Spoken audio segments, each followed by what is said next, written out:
Greetings, Lord, ladies, and everything in between. Today, let's talk about Star Wars Battlefront 3. More specifically, the creation of a 7th form of lightsaber combat, and Palpatine's personal, no meta pack, yes, forgot to say, who switched this to extreme difficulty, boss fight, Mace Windu, and the leader of the first, cooler, and frankly much better written, Coven of Witches, the Zabrak Master of Dark Magics, Mother Talzin. Starting off with the heroes, as we always do, with Mace Windu, and I personally believe his base health will be set at 800.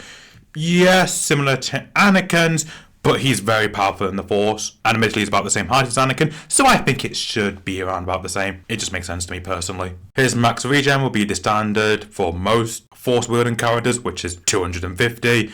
Max jump, same as the rest, pretty much maxed out and floating all the way down.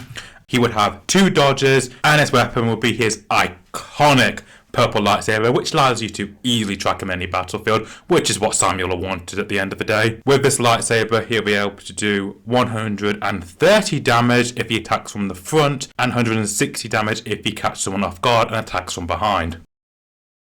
Now, let's move on to his abilities, and for his first one, I think it should be one of his pretty much personal Force abilities, Shatterpoint. This is when Mace would use the Force to induce a weak point on an opponent that will give Mace an attack boost of 50% on the target. If other allies are able to hit the Shatterpoint, it will boost their attacks by 30% as well. A little bit lower given the fact that there's probably going to be quite a few enemies around them, so if all of a sudden you have more blasters point to you than Ki-Adi-Mundi, you're not going to get melted if you're a hero in 2.5 seconds. The effects of this ability will last for 10 seconds unless the target is defeated, and this ability can be activated twice before it has to go on cooldown. Speaking of, the cooldown of this will be 11 seconds per use, so combined it will be 22 seconds if both are used in the same time frame. Unless Mace is able to defeat an opponent, in which case, very similar to Dooku, it will lower it, but it won't be an instant recharge. It'll go to 5.5 seconds rather than instant like Dooku, because its ability is quite powerful in my opinion. And the cooldown won't start until the effects have worn off, again very similar to Dooku's weak point. For a second ability, I have Dark Embrace. This is where Mace Windu will use the dark side of the Force within him and enemies around him to increase his speed and decrease the amount of stamina his attacks require. Now this increase will start at 10% and go all the way up to 100%, going up in intervals of 10% per enemy around him, and the decrease will start at 10% but end at 90, because if you go 100% decrease in stamina, you're basically allowed to attack for free for I don't even know how long this ability will be activated for. Speaking of, this ability will be active for 30 seconds, so yeah, I don't think you can be attacking for 30 seconds continuously without any repercussions. So yeah, that 90% seems like a good safe bet, otherwise he's about unstoppable as he was against Jango Fett.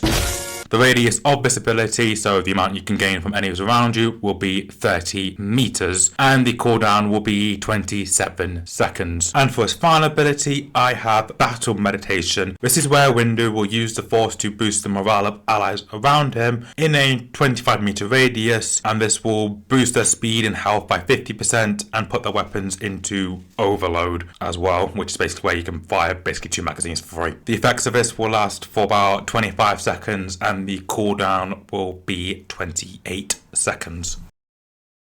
For his skins, he doesn't have many, but he has more than I thought he would. He'll have his default Jedi robes with cloak, and finally the clone armor that most Jedi wore at the start of the war. The Clone War, not the Great War or the second one. You are on this council, but we do not grant you the rank of Master. General Grievous will run and hide as he always does. He's a coward. But which was destroyed? The Master or the Apprentice? How can it be a plan if it's improvised? Not when I hold all the cards. This party's over. You are under arrest, my lord. In the name of the Galactic Senate of the Republic, you're under arrest, Chancellor. Of course it's a trap, Skywalker. Now moving on to the Mistress of Magic, who Dooku wished he never made a deal with. I mean, I wouldn't either given what happened to him. Jesus Christ, that seems horrific. From the other side of the galaxy. Mother Talzin. Now her health will be set at 700. Max regen, same 250. Max jump, again the same as most other Force wielders, as she pretty much is. I know she calls it something different, but it's basically the Force with a different name, a much cooler name than Threads. And her dodges will be set at 3, making her a bit more of an agile type character. Very similar to her son off more. For Talzin, I thought her weapons could be pretty unique as she would be kind of a blast hero, but not really a blast hero. Essentially, she will have magic blasts. For this, she will have 5 per hand, so 10 in total, before she will need to reload. And there will be a 1-second interval between blasts. Essentially, you hold down the fire button, she'll be able to fire, but there will be a second interval. Kind of similar to Wanda in Marvel Rivals with her secondary fire option that isn't the beam that attracts you wherever you go. Each one of the blasts will deal 80 damage, so be able to get through 3 of the infantry classes in about 2 shots, but the heavy you'll need about 3. I could imagine the magic blast having a stronger way of firing. Essentially, if you hold both the aim button and the fire button, you are able to stop the magic blast for a little bit and then deal damage, but it will cost you double what it was worth or how long you hold it for. So you'll have to go for a combined total of 5 on top of each other, dealing a ton of damage, but you will immediately have to go and reload.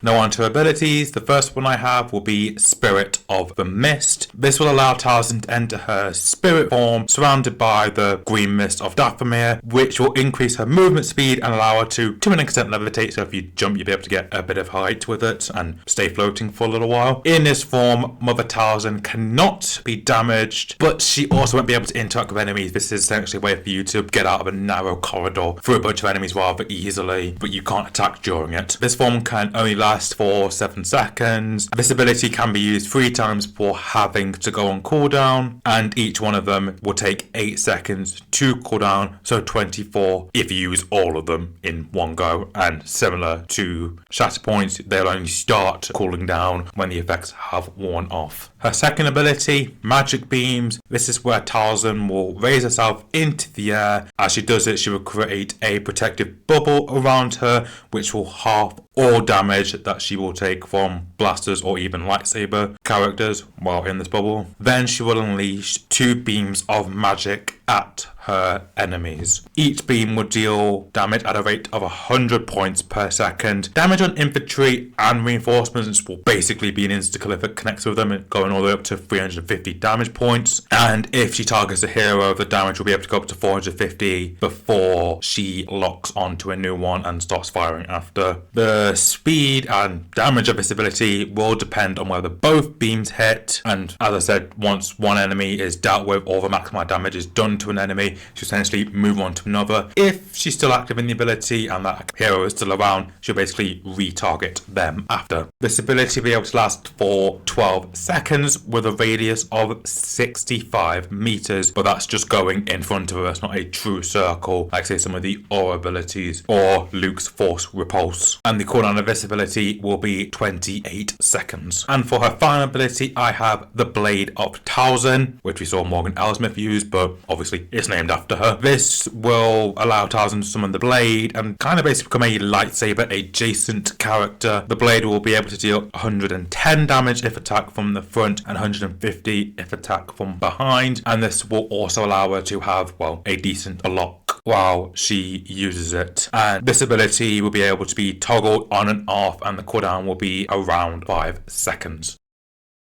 Well, unfortunately, Mother Talzin will only able to have one skin to be used, her kind of default witch robes. She doesn't wear anything else like the Clone Wars or the comics she appears in, so that's all I can really give her.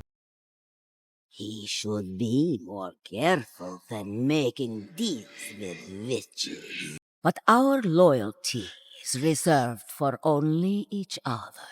No, I am a sinful witch, not worth the trouble or attention of the great Jedi Order.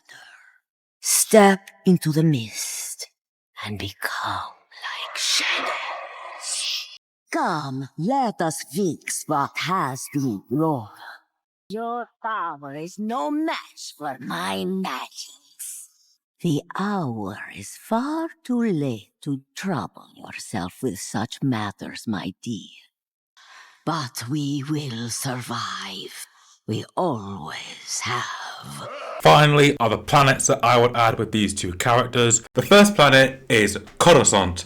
Now, this was a highly requested planet for Star Wars Battlefront 2, and it would be so much fun to play the Battle of Coruscant with its ever-changing platforms, just adding so much depth and a feeling of peril being ever-present because you don't know where they're going to show up next or move to next. And for once, snipers may actually have a bit of a hard time on a planet. And just given how long Capital Supremacy can go on for, we pretty much can get that hour-long intro to Revenge of the Sith. Speaking of, animate that and the entire film and just release it already, please!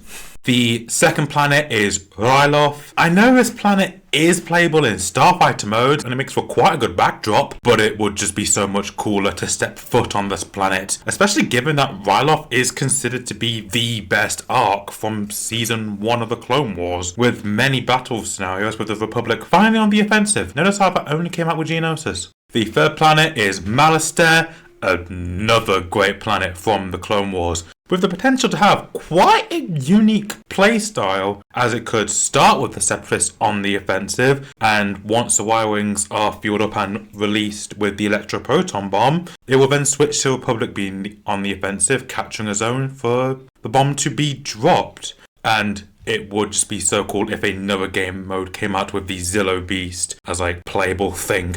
The fourth planet is Bardota. This would mainly to me be a heroes and villains map with quite a cool contrast between the Royal Palace above the ground and the underground temple. Plus, you gotta have this arc in there somewhere because it started off probably the most unlikely relationship in all of Star Wars. And then finally is Zardosis Styx. I have no clue whether I pronounced that right. I don't think they ever even said it in the show. This would once again be another heroes and villains map, but if they want to give us it in another game mode, it will be so cool to fight against the Stone Guardians and get to live out. Look! Misa found a bang Pumagat! Nice work. I already added Dathomir with Asajj Ventress, so I don't think that really needs to be added again. I guess they could add her in a Sanctum if they want to do a heroes and villains map, but not truly needed, as I already said. It's with Ventress, and another version of it will arrive with another character later on in the series. Hint, hint. So yeah, Dathomir is already added and good for the Clone Wars. Just may appear a little bit later. And with that, that covers it. Do you agree with how I've designed these two characters, or would you do anything else with these two characters? What other abilities can you think of? Let me know in the comment section down below, and while you're down there, leave a like on this video if you think I deserve it, and if you want to hear from me again and continue on this series throughout Star Wars with me, subscribe to the channel, and with that, goodbye.